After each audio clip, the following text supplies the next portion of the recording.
خل افرحكم، صارت الكشفيه للدكتور والدكتوره مجانا، اشبه بمستشفى متنقل، راح يعالج المرضى المصابين بداخل منازلهم.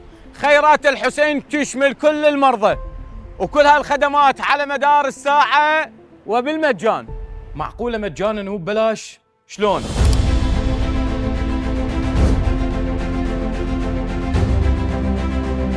الخدمة الصحية والطبية الأولى على مستوى العراق من قلب كربلاء.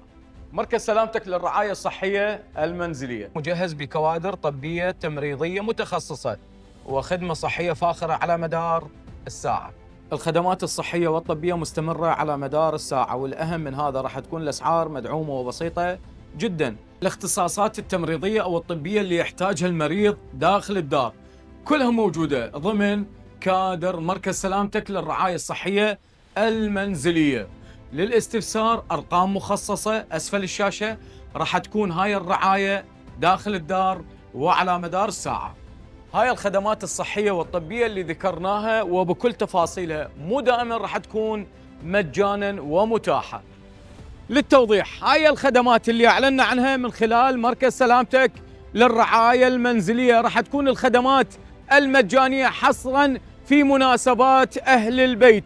كل هاي الخدمات مدفوعة بالكامل من العتبة الحسينية ومن خيرات الحسين خلال المناسبات الدينية.